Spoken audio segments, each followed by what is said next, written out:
good morning, very pleasant good morning to one and all. Greetings in the good name of our Lord and Savior Jesus Christ. It is not a gospel program, but He is the sustainer of life, and we always give Him the glory for His goodness. I am Terance Baynes, your host for this morning. This is Tobago Speaks on the Street 91.9 FM on the western part of Tobago. Some ambitious persons dispute that this is a better part of the island, but of course, that is a matter that is up for grabs as it relates to that type of conversation. And we are starting a little bit later this morning, 1 hour late as a matter of fact, to facilitate another program that is on the frequency. But nonetheless, we are here and we are continuing to talk the things. We're continuing with the conversation. We have been having some very informative programs thus far, and we are very thankful. Today I am talking with a very good friend and the area representative for Signal Hill, Patience Hill, Assistant Secretary Nigel Tate, the man they call Tatos from up on the hill. Good morning, sir. Good morning, good morning. Good morning to my lovely electoral district of Signal Hill, Patience Hill. Yes, sir. Yes. Good morning, Tobago and Trinidad. Yes, good morning. Good morning. Yes. You're talking there. Well, I mean, we have things to talk to it. I know that you have been doing a fantastic job in your district. I know that you are loved by the people that you work with and all of that good stuff. And I am just so happy for all of that. Because being an area representative is never an easy task. It is a job that is loaded with all kinds of different challenges. Sure. You understand? So what we're gonna do this morning, and let me also say to those of you that are listening to us, if you want to communicate with us, we don't have a phone line here, but you can send a WhatsApp message, perhaps a question we will attempt to answer. We do not have superior knowledge on this program, right? What we don't know, we say we don't know. You understand? And whatever we could talk about, we talk about, and that kind of thing, right? But you can send a WhatsApp message at 685-1988, 685-1988, and we try and see if we could respond to that, right? But I think before we even get into your stuff, let's talk about the road and the friendship extension, the road reserve that was being done by the Division of Infrastructure under the leadership of Secretary Terance Baynes and so on. The injunction that was filed perhaps just over a week ago has been lifted yesterday, so the project can continue. What are your thoughts based on what you understand and your feeling about something like this? Well, that is a plus for Tobagonians, right? Yes. That road, that connector road, it will give us easier access to reach the airport, right? Especially coming when we have a busy season, Easter built up, August built up, Christmas built up, everybody using the main road to go to the airport area, right? And that road now you could use as an easier access. You could pass from the back and straight down the road. So the lifting of that injunction, it is a big plus for we Tobagonians. Right. So we're seeing different versions in the media space and so on. We've seen TV6 piece and of course Newsday article that is posted on social media and so on. Materially, what it is saying is that the injunction has been lifted, and there was an agreement between the two parties, pretty much, while the matter is still in the court, which is a critical point, because I saw a news piece that almost tried to suggest that like the THA, is in breach.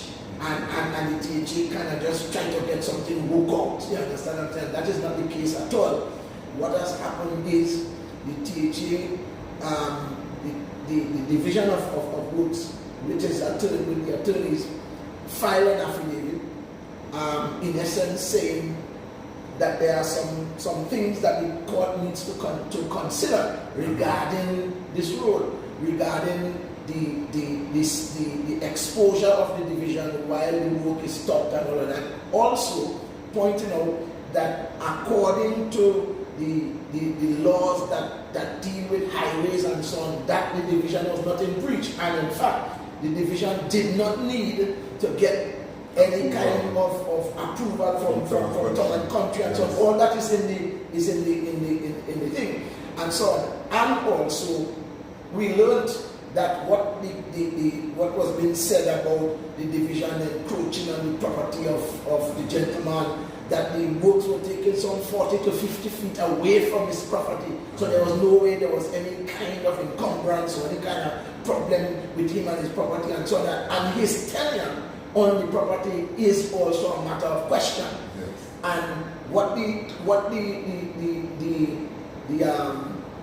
whole injunction and the lifting of the injunction, what it was saying in essence is that we lifting the injunction, the both parties have agreed, the road continues, there will be certain concessions to the people living there until the matter is resolved in court as it relates to their tenure on the land.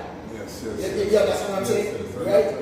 Yeah, so and that point must be made. People must understand that the reason, the whole truth about the matter is not that, they give the division a blind. The matter is still in court as it relates to the legality of the people living on the property. That is a matter that the court will decide upon. And so, but just to add, yes. What I can honestly say is that knowing Mr. James for his years, yes, he will not do anything unjust without doing his research. So that's the thing. That's the I know Mr. James to be a very knowledgeable guy. Right. And we know that there were endless conversations taking place prior to the engagement. So you see, there are some people that like to give them all liberty and talk about a stupidness. Well, you can't stop that to them. Yeah, there's a saying that if foolish people don't go and turn stupid goods when they sell, you understand? There are some people who have they don't use their common sense. Clearly, to engage an activity of this magnitude, there would have been a significant amount of preliminary conversation that I know was a fact that was taking place between the people living in and around the path that the road is supposed to pass and all those kind of things. I know that. So persons that were saying that the THA taking advantage, I see somebody post a thing how we were marching for people that were displaced by the airport and we're trying to abuse our man and sort of stupidness that don't really don't make no sense, by the people who making the comments. But nonetheless, the road is going to continue. The road will be finished and delivered. And this we can add to the works that have been done by the administration with the limited amount of funds that we have, but we just have a desire to see the place develop to the best of our ability. You understand? Notwithstanding the point that you were making about the ease that it will bring for persons traversing that area. All of them that you see talking that stupidness will be driving up and down on that very road, you understand, trying to get to the airport and back and forth. The whole thing is nothing that is based in any real sense or any real, any real issue. It is based on politics and people's, agenda to try and make the administration look bad, and they figure that once you have something that especially that puts Secretary James under the gun, that they could all jump up and clap in the pavilion of the boring life that they have. But thankfully, the road is going ahead. I am excited about it, and I am sure a significant percentage of the people in Tobago are excited about what is being done in this place called Tobago as an administration. Yes. In a short space of time. And also, persons have to understand, on an island, yes, right, one of the major developments is the roadways. Right? Because persons have to be traversing from point A to point B. Yes. And having it in an easier way Yes. will be a plus for any island. Right. So the road, it is a major development for Tobago. Yes. So I don't see why it was an issue for them to let it reach to that level. Yes. We should have embraced it and work with the THS so we have better communication, the tour sensors, and better proper road built for the development of our island. Indeed. And sometimes when we talk, people think that we just say these things for the purpose of saying it, but it sometimes appears that the state agencies, and that is it, they are state agencies. Yeah. State agencies are set up by the state to assist, because everything needs rules and regulations for it to work. But there are state agencies. It comes like you did. You run in your family, and you set up some rules in how your family is supposed to run, right? You might set up some rules. Nobody come in here after 11 o'clock, including me. You understand? You may have that kind of rule that you put your shoe by the corner, right? But you are the one that set the rule. You set the rule so that the house will run properly. You set the rule for the rule to imprison you, for them to tell you that you can't come in here at all.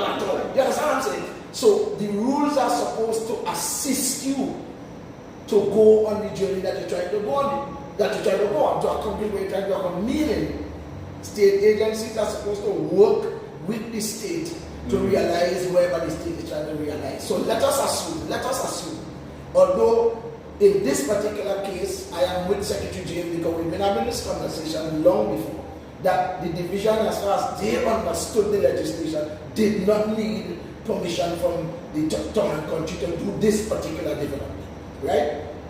So let us assume that they were in breach.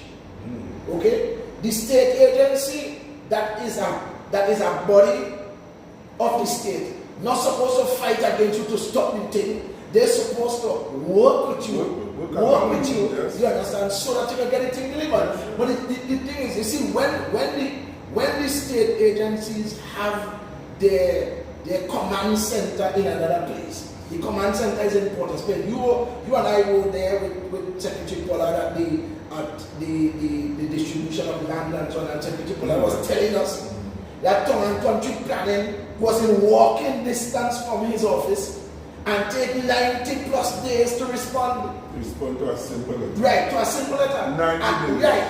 And he called the minister and get a response the next day. Yeah. You understand what I'm saying? So you see that these because the thing bothered me. Yeah. It bothered me, right? It bothered me by the way we have this proliferation of every imaginable thing that can be used against what we try to do in Tobago is being used. And I have a problem with that. I have a problem. I understand it looks as if there's a selective kind of vigilance now. You understand? Like there's a selective, like this is the time that yes, we will go, we'll have all the agencies out. And like Tobago is the place that had the worst set of delinquency in the country. You understand? Like we are the worst set of people that driving without license and driving without insurance. None of those things are not trying to justify that, mind you. But it makes you feel like Tobago as a group. So all I'm saying is there are some things it must just, even if it's just for appearance, it must appear as if you're doing the right thing. You understand? It must appear as if you're treating us right. You know, don't make me feel like you're trying to use the baton of the law and all that to try and fight me down and so on with all the pressure that we under here. We can't get money, we can't get boat given trouble, we can't get to move between islands. Indeed. But anyway, I know signaling patience is on your heart in a big way. All the things that you've been doing and so on have been a part of some of this stuff. I know it is a troubling situation, and that seems to, I don't know that before your time, I'm telling you the truth, before your time, that I ever hear about so much activity in signal, negative activity and then gun violence in signal patients. What is your thoughts on that? Well, what I can honestly say at this point in time is that we need to beef up our security system in Tobago. Right. Not just in our nation, but in Tobago. And I'll go as far as Trinidad. Right? We are having too much gun-related crimes right now in Tobago. Right. Tobago was not known for that before. Yes, we used to have little arguments, we used to have fights. Yes. Long time ago, here 1 or 2 murders, which was way beyond, we not accustomed to that. Right. But now we are seeing too much gun-related crimes. Right? And we have to do something to stop it. Right? The youths of today, I don't know if it's in music, or if it's a drug that they're smoking, the marijuana. I don't know what it is causing this problem with them, but we need to find a solution to the problem. Right. Now, one of the things that some have said is the lack of security on the port, for instance. I know you have been in a port. Port police. Can I say an enforcement officer? Well, yeah, you can say that too. Yes, for quite some time.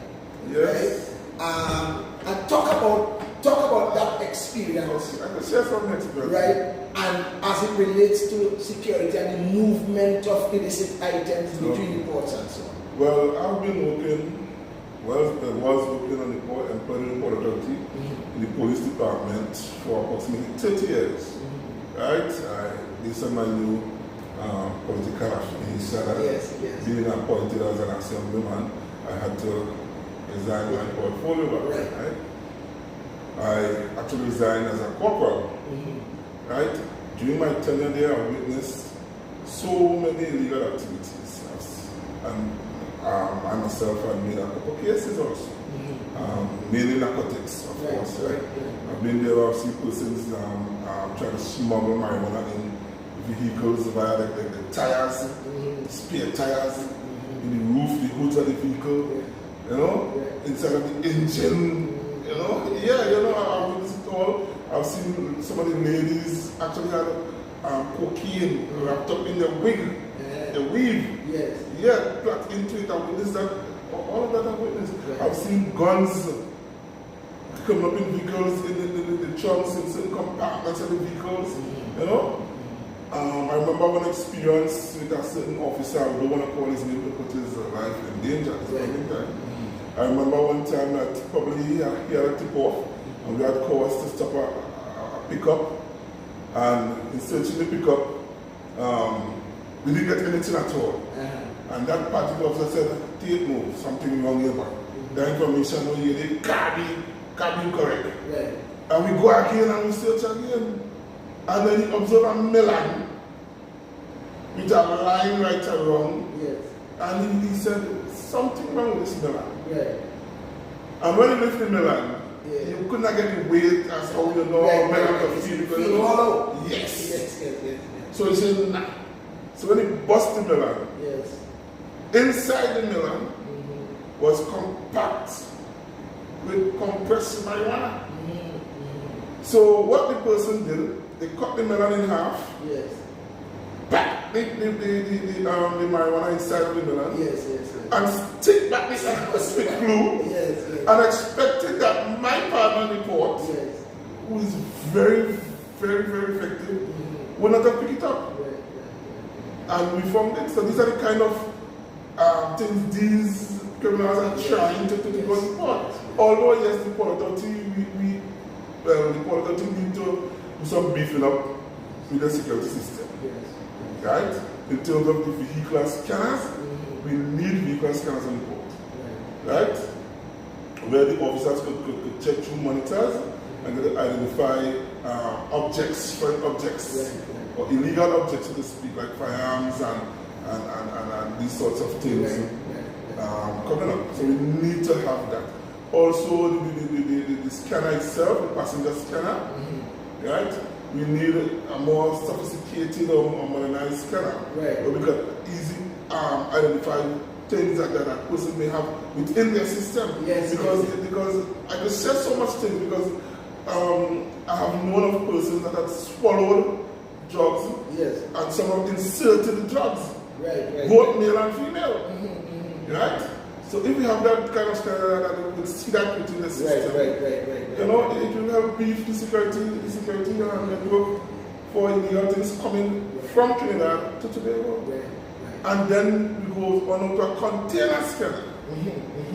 Right? Here we are seeing where plenty containers, 20 foot, 40 feet containers coming from Trinidad also, and not being properly scanned or not being scanned at all. Right? So these are some of the easy access for the criminal persons to actually bring illegal stuff to Tobago via the port. But the officers on the port, I can say, right, most of them, if not all of them, are very effective. Right? Very So effective. they just need the support. We just need support and the right type of tools, the right type of infrastructure, the scanners and so forth. And trust me, the officer on the port is going to give you 100%. Right? Because I know the officers on the port, they are willing to do the job. Got you. And I mean, the point that you made earlier, it is just the proliferation of guns in the space. Yes. Because I mean, human beings, when they get upset or whatever motivates them, whatever tool is available to them, they will use. You understand what I'm saying? And so because there is easy access to guns, they find obviously gun violence is going to increase. So we have to do our best to see how we can curb the movement of guns into the place, in the space. Right? So that is one. Now, we also get to the place where we have to see what we can do, what more we can do to afford our people, especially the younger people, different opportunities so that they wouldn't engage in activities that are negative. Because a man could be in a negative environment, that doesn't mean he would be a negative man. You understand what I'm saying? You know, while generally people say you are the product of your environment, really, that is not altogether true. You understand? Because you could be, a lot of us grew up around negative things, but we choose a different path. You see? So, talk about what you have been doing as an area representative in Patience and Signal Hill to try and provide that kind of environment so that fellas will think twice, they have something more positive to engage in. Okay. Let me first start off by saying that I'm a person that loves unity. Right? I love togetherness. I like to see people happy. Right? So since I'm in office, I'm engaged in a lot of sporting activities in my area. Right? Where I've been having some football games, football matches to engage youth to come out and be part of a football team. Right. And then I have plans now to host a village league, both in Signal and Patience Hill, inviting each area in my electoral district to be Signal and Patience Hill, Spring Garden, Orange Hill, part of Union and part of Lambo. Right? Those are on the agenda to start as soon as my rights come into play. We're not talking about rights just yet. but as that comes into play, that is one thing that is on my agenda. Right. Another thing that is on my agenda is to continue the crusades that I have recently started in electoral Patience.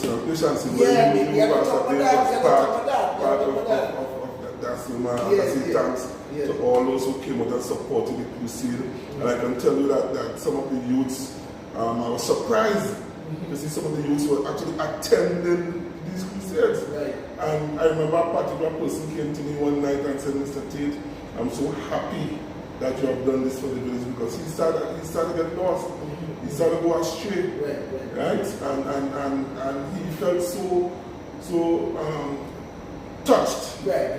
That he actually forgot about God. Right? He said, Mr. Tate, I used to pray every night and then I just stopped. You know, and then, he's still a little bad boy, but at the end of the day, these crusades help motivate him back on the right track. Gotcha. You understand? Yes. And I mean, that is always an important component that we provide for people. Yes. You understand? You can't force a man to church. You can't force a man. You provide the environment. So in addition to you doing sporting things, in addition to trying to support people in the community with basic infrastructure things and whatever, a drain, a step or whatever. But there is need for the provision of a spiritual option for people if they so desire. That's right. You understand what I'm saying? And just as you're saying, because you see, we have to contemplate that you and I, there is no security service or security apparatus that we could put in place to police every man 24 hours a day, 7 days a week. You understand what I'm saying? Yes. So we have to provide something that a man, when he's by himself, could make a choice that is not destructive to society, but a choice that is developing and a choice that will be beneficial to his fellow man. You understand? That a man will sit down and think about robbing the next man because he don't have and have no concern about how hard the man work to acquire what he have and those kinds of things. Or even to take up a gun and over some stupid nonsensical turf war that doesn't make any sense to other people and those kinds of things. That you provide something that makes a man make a different choice. And that is why I appreciated even being a part of that initiative. And the fact that you're saying that you want to continue that initiative is also a very good thing. Yes, because society needs a holistic approach as it relates to what we try to deal with in this place. And since I'm on this topic here, Pastor Baynes, right, I also like to add, right, that some of the community leaders and parents also, right, we need to be more active in our community. Right. Because at the end of the day, we are the leaders of our community. Yes. And we are seeing things going awry. Right? And we are watching at it and we are not doing anything. But when someone steps up to try to do something, you have the negatives to say about that person. But there is no, you are there and you're not doing nothing to assist. More than finding the negatives and point it out. And we don't want that. What I want, or what we want, is for you all to come on board with us. Help us solve the solution. Right? Get to the root of the problem. What is causing it? Right? I know that there are many families right now that need assistance, that need help. Right? And due to that, some of them may be like a financial shock, you know? And they reach out to we as your representatives to assist. Now we will do as much as we could do. Right? But you as the parent of the home, right? You have to observe your children movements. You have to observe what the children doing. Right? You see children coming with big gold chain and big $2,000 shoes and things. You see come driving a car and all. You know how to ask a question and try to check yourself. But when you're encouraging your child to be on that pathway, you're giving him strength, you're giving the child power. So you as the parent have to step up and do your part also. And that own power is serious. It just starts. Right? And then community leaders meaning like persons who run clubs, football clubs, prisons youth groups, police youth clubs, churches, and we are leaders, police councils. We are leaders. Right? We now have to come together and make things happen to keep the youths and them on the right path. Because I have done some work with the Patience Hill Government School, and I've done a work with Hills Watchmen, right? That was against the same crime in my era. And I believe that during the work we were able to stop and talk to certain persons, talk to certain youths, encouraging them about staying off of illegal things, saying no to drugs, no to guns, gun violence, And we had persons kind of joining and work with us and spreading the word. So as I said before, it's not about Nigel Tate or Terance Baynes. It's about all of us. And we have to come together to make it happen. And what people have to realize too, we have to put politics aside. Right? Because we're in a society now where we are going in a direction where too much murders. And that's affecting everybody. It is affecting everybody. Regardless who political arena is, we have to put that aside and we have to look out for one another. Right? Because at the end of the day, one life lost is many tears crying. Of course. Right? At the end of the day, you could be this affiliated to this party, or this party whatsoever, the person who got murdered or who got injured during gun violence or something this might be, is going to affect all of us. Sure. So we have to come together to fix this problem.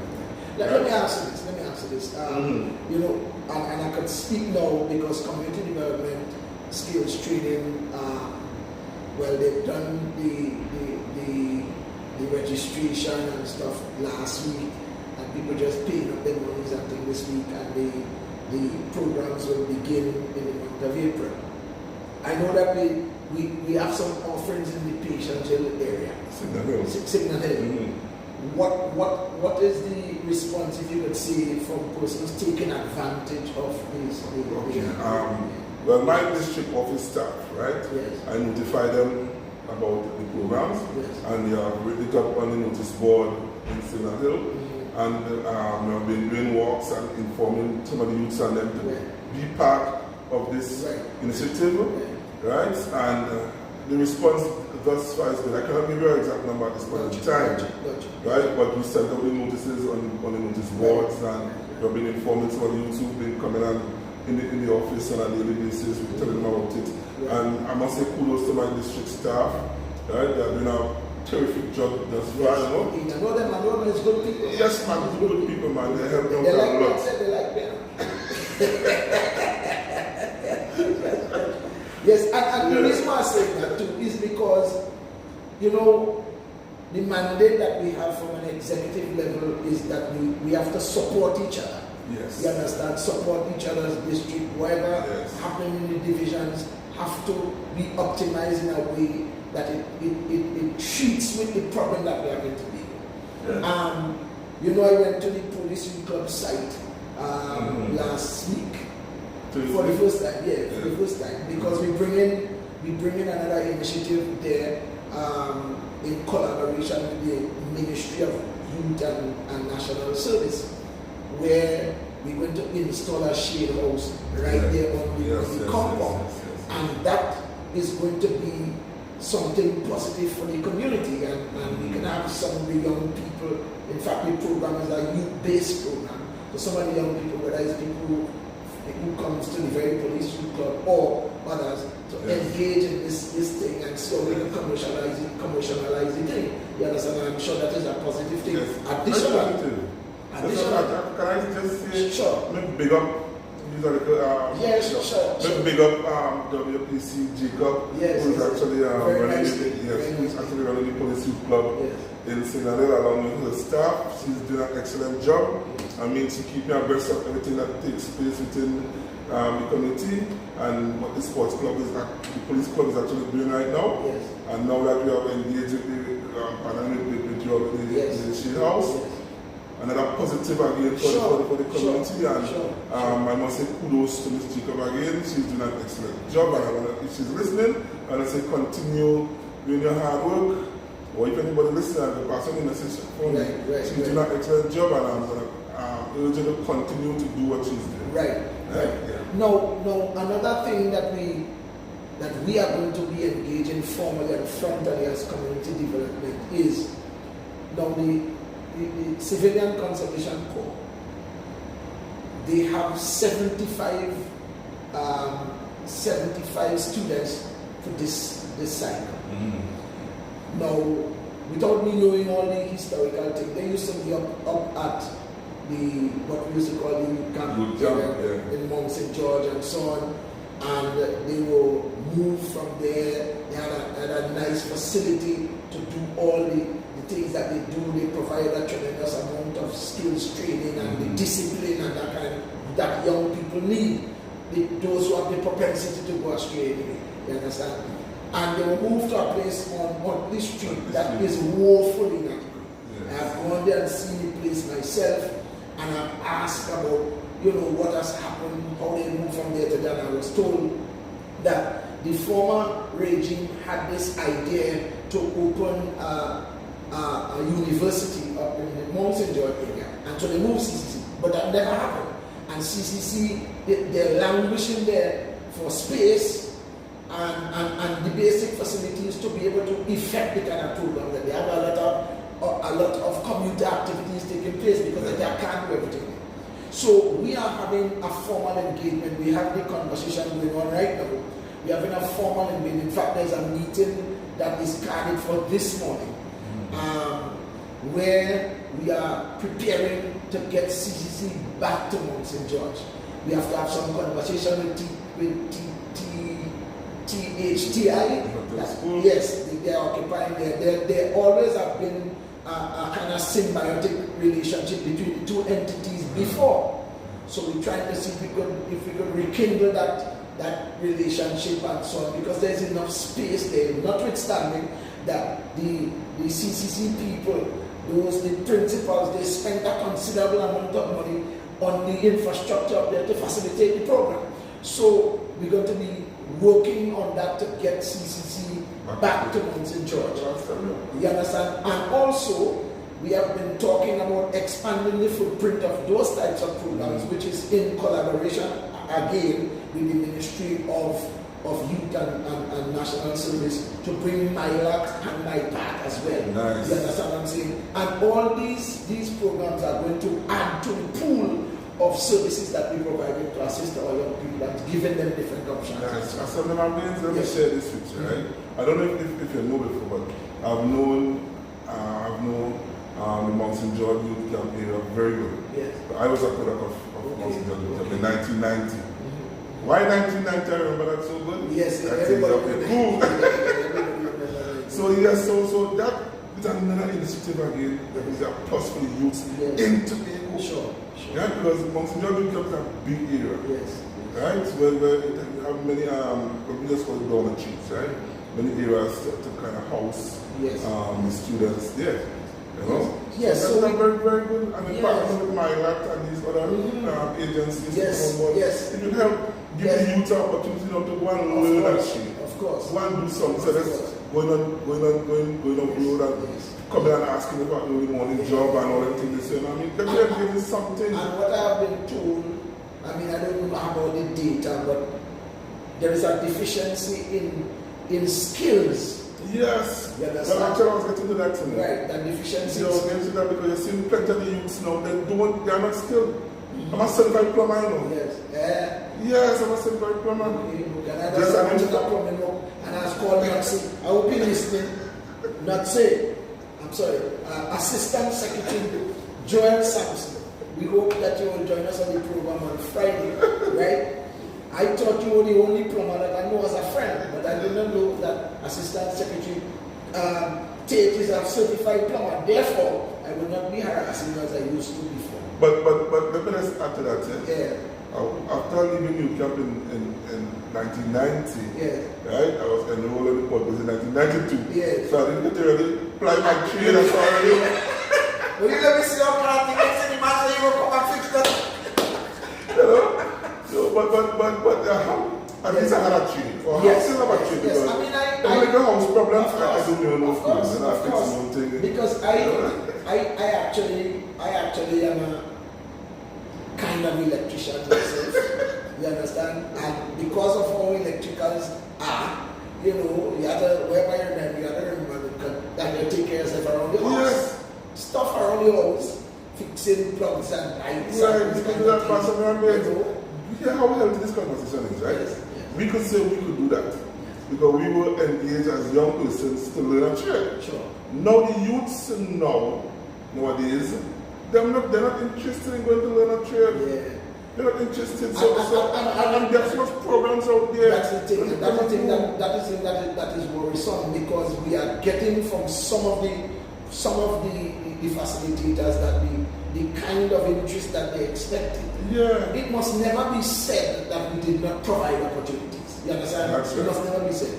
And so we continue. And one of the reasons why, you know, sometimes people say they have this thing that they, you know, you could be in a community and you could have about 4 shops in that one community, and that's some people will never buy it. Everybody will buy it from over there. Everybody will buy it from. So people have their choice. Yeah, they have a choice. So I have no problems with what is happening at agriculture, for instance, or what is happening at health, or what is happening at infrastructure or tourism, whatever program there. I have no problem with that, because people will go and shop when they want to go and shop. You understand what I'm saying? All we want to say is that we are going to continue to provide opportunities for our people so that we give the options. That's right. We give the options, and that also, I mean, after I'm assistant secretary clerk here as well, because a considerable amount of work has been done to optimize the sporting facilities around the island, the basketball courts and whatever, all that, trying to see what we could do to give young people especially another opportunity, give them a forum to burn off some of that excess energy. Yes, you understand? When you finish your sweat, you're tired, you go in your bed and sleep rather than engage in some things that are not convenient. You understand? So let me just say, I mean, we are taking any break today, but if you're just joining us, this is Tobago Speaks on Pulse. I keep saying that, but I was my friend. And then on the street, Lord Jesus Christ. Hey, good morning, Mr. George. On the street, 91.9, I was going too much radio station. That's what people, right? On the street, I have to let Maggie and them put a big 91.9 sign up in front of me, so every time I look, I would see. Right? But this is the street 91.9 FM, and you're listening to Tobago Speaks. The program really is to engage conversations about what's taking place in Tobago, and I'm talking with the area representative for Signal Hill, Patience Hill, Assistant Secretary Nigel Tate, who is that division name so long waiting. Food security, natural resources, the environment, sustainability. I'm telling you, I was tight up. So, but that is the division and he has pretty much like direct responsibility over what happens in fisheries and doing a fantastic job there. We know that fishing thing is never an easy thing to deal with from a long time. From a long time. You understand? We know that. But I know that you've been doing a fantastic job and that kind of thing. And now we get ready. The time that we are, the rest of the time we have been talking about Bush Road and thing and all that kind of thing. Now, I made a promise. A promise that I will continue. Well, two promises that I have to keep. One is to make sure that the community center in Bush Road, in Patience Hill, has air conditioning, right? And there was some other maintenance stuff that right? I will be holding my own feet to the fire for that, right? Additionally, the facility that used to be the MIC Center, right? Last week we received a fresh agreement, and so we go into the agreement. We want to open the Tobago Tech Voc Center up there, you understand, under the auspices of community development, right?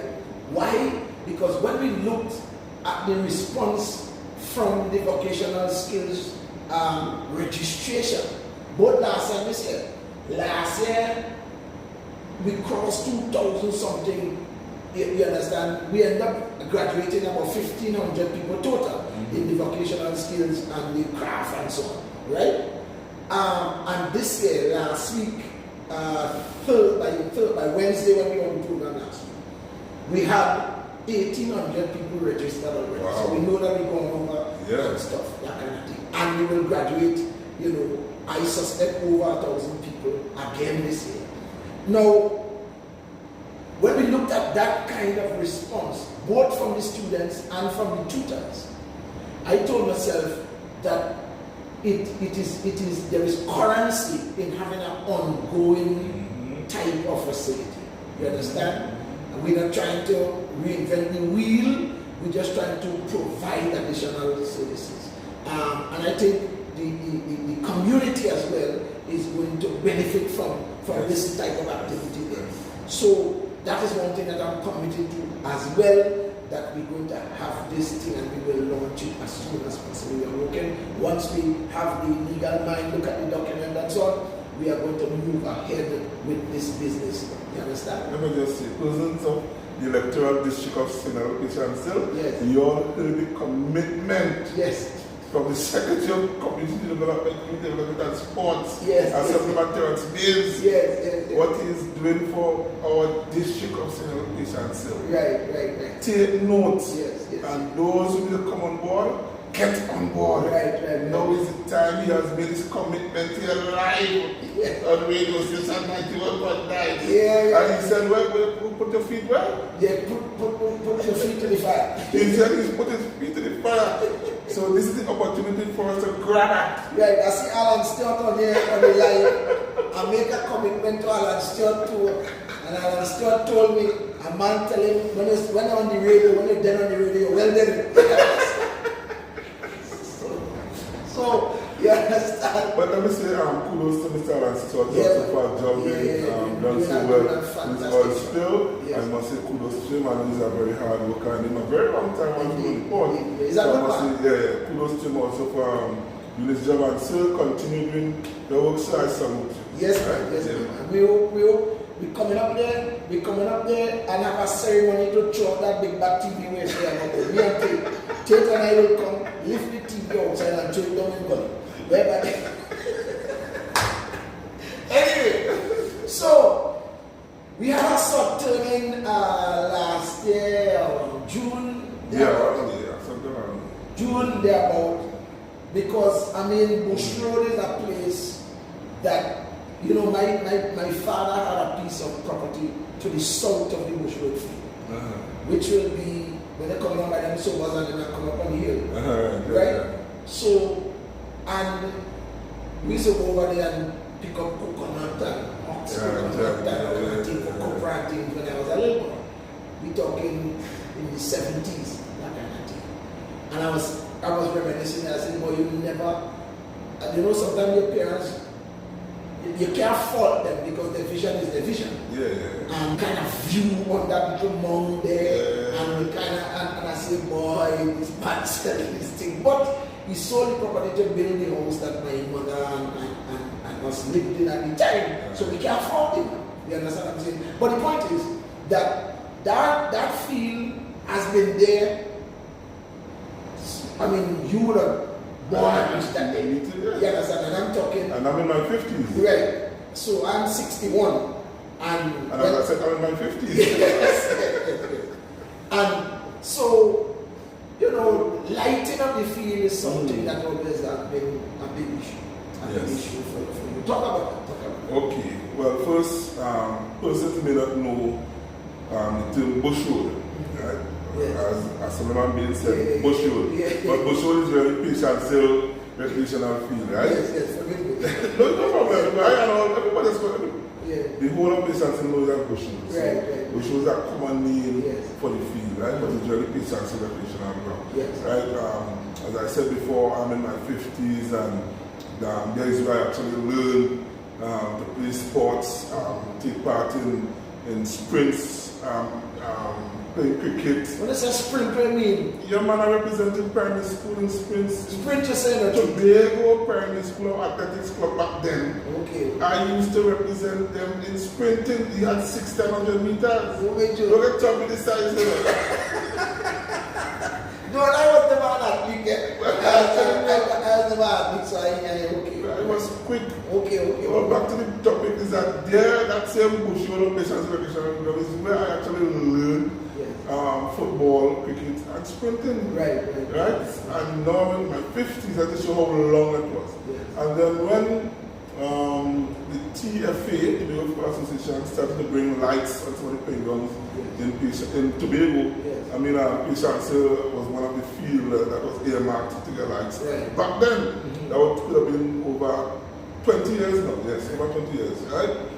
And I remember that lights actually came on the ground in a container to be set up at Patience Hill ground. Wow, okay. And then I don't know what happened, what transpired. I guess the lights were removed from our ground and went to a neighboring ground.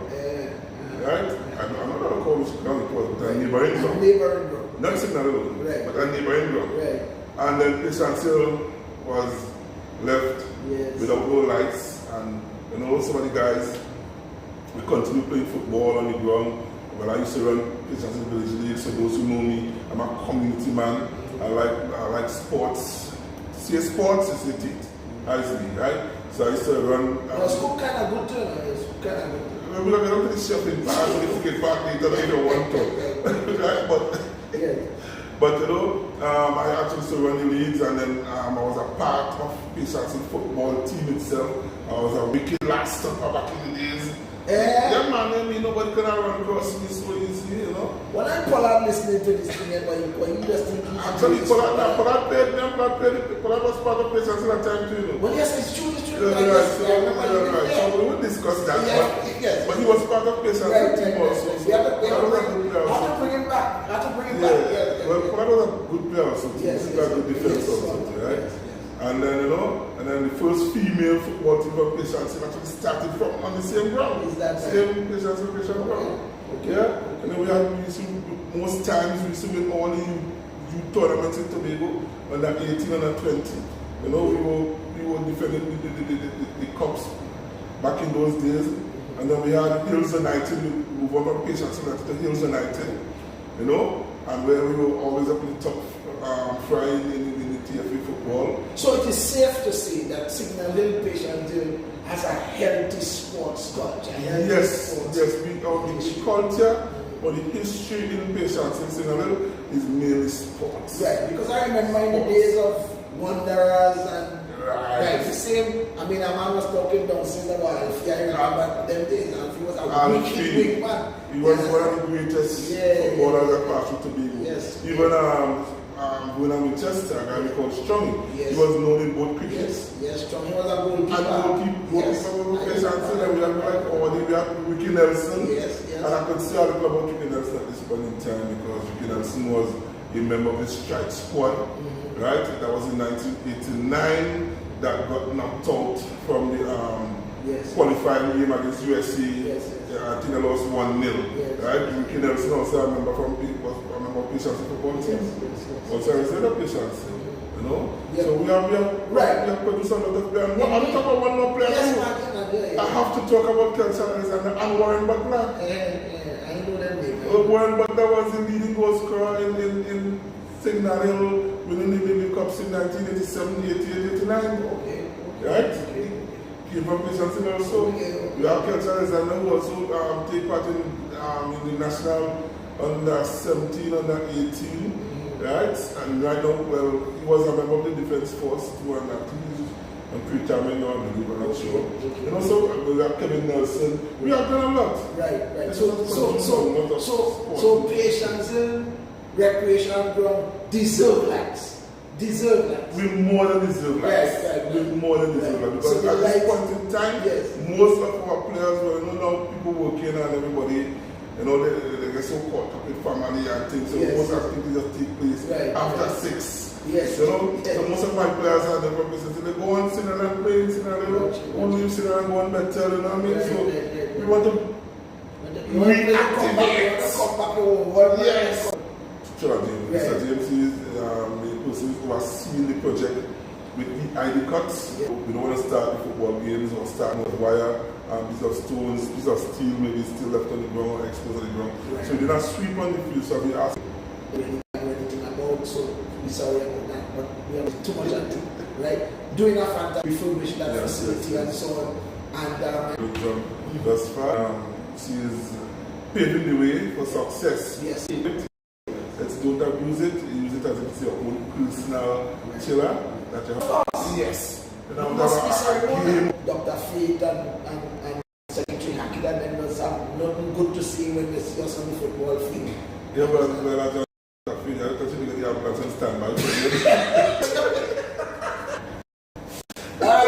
listen here, we get ready to close the program. It has been a very, very, very useful conversation. It has been fun talking with Assemblyman Nigel team and so on, talking about some of the things happening in the district, some of the things happening in Tobago space, and all of that has been a very, very good program in my humble view. So, ladies and gentlemen, we have come down to the end of another interesting engagement. We should be here again on Friday. This is Tobago Speaks on the street 91.9 FM on the western part of Tobago. Right? Let me say that again. That's where we are. Right? And we expect to be here again on Friday, God's willing. We are very thankful. We have to thank the beautiful Lexi, who's always there assisting us and making us feel important and all that kind of thing. You understand? So we go on until another session, we hope, on Friday. God bless you. Why is that? Yeah. That was a quick one. No, no, no, quick one.